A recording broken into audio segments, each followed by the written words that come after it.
So the U.S.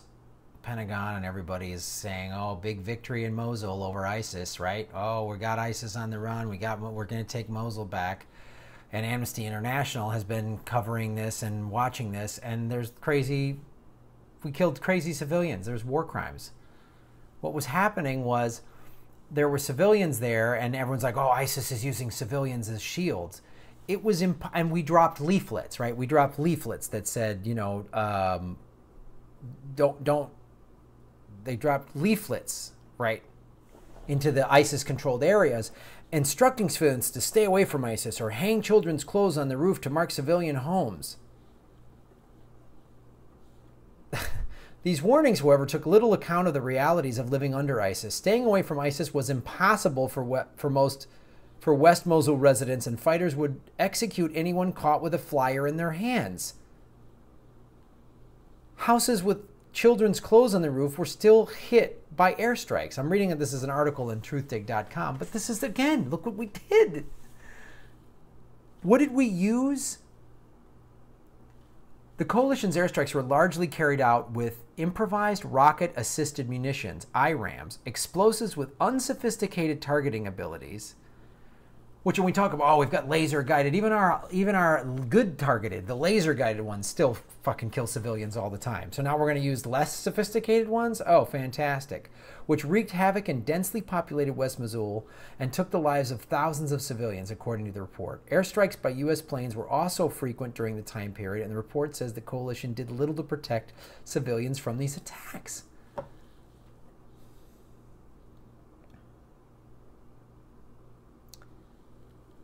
Remember when Obama pulled everybody out at the end of 2011? The last time I was in Iraq was January 2011. And everyone was pulling out. And at the end of 2011, they pulled everybody out, and a big victory, and we did it. It's unbelievable. It is horrifying. And like, are we really going to sit there and say, hey, man, ISIS, these people shouldn't be hanging around ISIS? Imagine if you were in just a crime-infested neighborhood. And there's just gangs and drug lords, and they control everything. And, and you can't escape. They won't let you escape the neighborhood. So just stay away from them, and then we're just going to rocket the fuck out of that neighborhood. And we're going to drop leaflets. And if you're caught with a leaflet, we're going to shoot you because we're the evil criminals.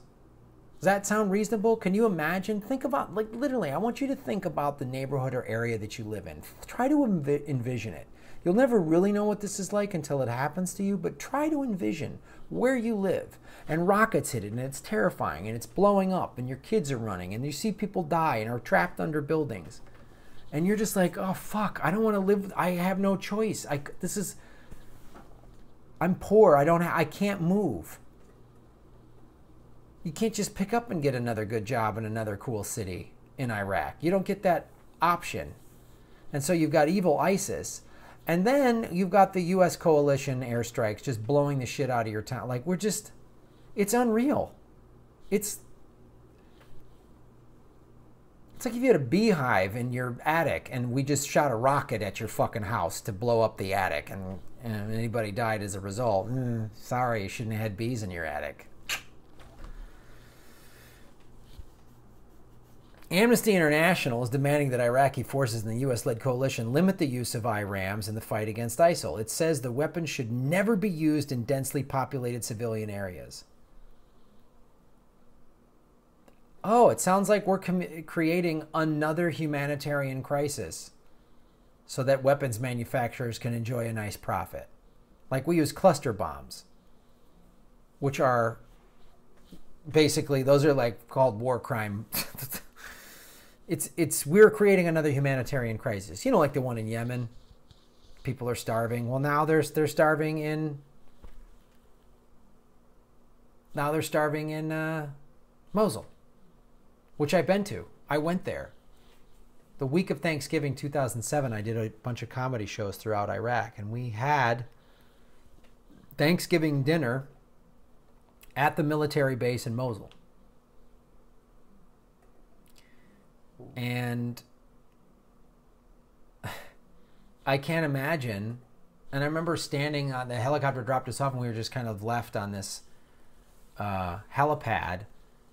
and they communicate, whatever, the miscommunication. So there's nobody there waiting for us, and we're just kind of sitting there like, I don't know where to go, and we're just looking over the wire into Mosul. And I can only imagine. It was they're hairy back then. Nothing like it is now. And yeah, there was Al-Qaeda in there, and this is, again, 2007. And now we just rocket the shit out of it. So much so that UNICEF put out this tweet. Mosul. The fighting may be over, but the humanitarian crisis is not. # children under attack. Need food, water, shelter, and medicine at UNICEF, Iraq. So there's an organization you could donate to, UNICEF, Iraq. Because our bombs are making it awful for civilians and children. And ISIS, which we conveniently fight at times when we need to fight them, we let them go at times, and we back them when we need to back them, like we're backing ISIS people in Syria because we want to get Assad out of there. The report also notes that the coalition must publicly acknowledge the human cost of the fighting in Mosul. In his official statement of the retaking of Mosul by the Iraq forces, President Donald Trump made no mention of civilian deaths that resulted from coalition attacks, instead acknowledging only the Iraqis who have been killed and displaced by ISIS. I mean, this just sounds like crazy bullshit out of Vietnam. Like, every day on the news, they just say, what's the kill count?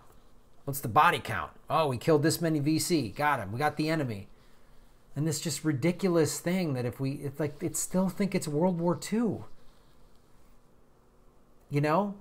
The more Germans we kill, the closer we are to winning the war. This is not that. And they're not even hiding the pretense on this. This is obviously for oil and all that stuff that we always talk about on this show. But this is like, do you feel proud as an American that your tax dollars are helping pay for this? I don't. I'm ashamed.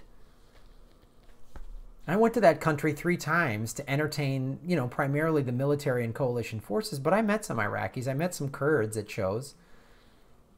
And it's embarrassing.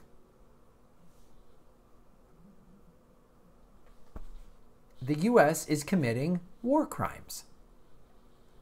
And the corporate media has the audacity to talk about other countries' war crimes. Like, we're in this moral high ground. It's unbelievable. It's a serial killer judging a pedophile. It's unreal. It's atrocious what we're doing. And what little shred of